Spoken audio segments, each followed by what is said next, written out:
Praise the lord. ప్రభునందు ప్రియ సహోదరి సహోదరులకు ప్రభువైన యేసుక్రీస్తు నామమున మీ అందరికీ శుభవందనాలు తెలియజేస్తున్నానండి. బెరాక ప్రేయర్ హౌస్ బీరంగూడ వారు నిర్వహించు అనుదిన ఆజ్ఞలకు మిమ్మల్ని ప్రేమపూర్వకంగా ఆహ్వానిస్తూ ఉన్నాను. దేవుడు మిమ్మల్ని అందరినీ సరిచేస్తున్నాడని నమ్మి దేవుని స్తుతిస్తూ ఉన్నాను. దేవుడు ఈరోజు మనకిచ్చిన ఆజ్ఞ సామెతలులో నుంచి మనం చూసుకుందాము.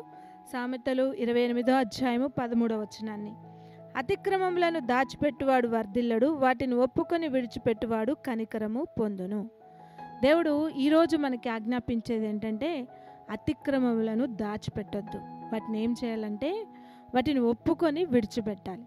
ఎప్పుడైతే మన అతిక్రమములను మనం ఒప్పుకొని విడిచిపెట్టినట్లయితే దేవుని కనికరమును మనం పొందుకుంటాం. దేవుని నిత్య రాజ్యంలో మనం వారసులుగా ఉంటాం. మన పాపాలని మనం ఒప్పుకోవాలి.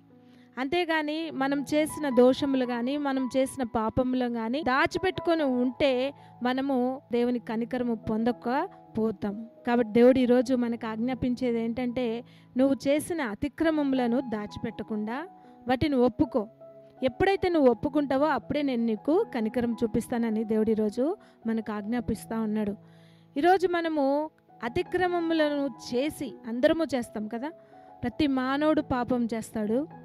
పాపంలోనే మన తల్లి మనల్ని గర్భం ధరించింది. కానీ దేవుడు మనల్ని ఒప్పుకోమంటున్నాడు.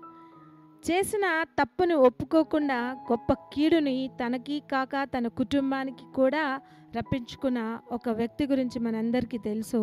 ఆయన ఎవరు అంటే ఆకాను కదండి. ఆకాను గురించి మనం ఆలోచన చేస్తే ఎరుకో పట్టణము శపితమైన పట్టణము, దాన్ని నాశనం చేయబోతా ఉన్నారు.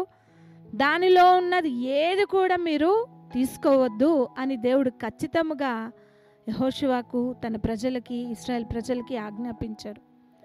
ఆజ్ఞాపించినప్పుడు అందరూ కూడా విన్నారు. కానీ ఆకాను అనే ఆయన నేత్రాశకు లోనయ్యాడు.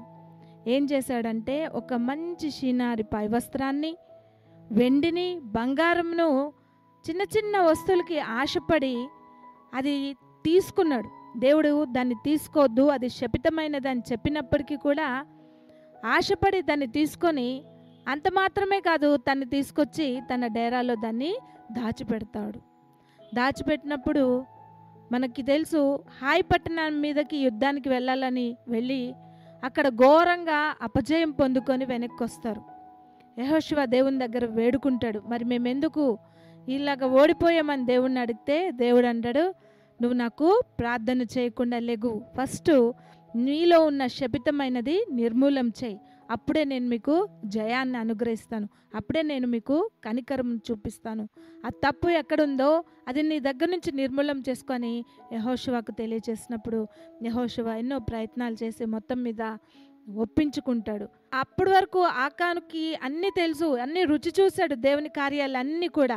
ఆయన ఎటువంటి దేవుడో కూడా తెలిసినప్పటికీ కూడా మరి నేను అది తీశాను అని ఒప్పుకునేవాడిగా మనకు కనబడలేదు. ఎప్పుడైతే బయట పడ్డాడో అప్పుడు ఒప్పుకున్నాడు. అదే ముందుగాన ఒప్పుకునుంటే దేవుని కనికరం ఆయన పొందుకునేవాడు.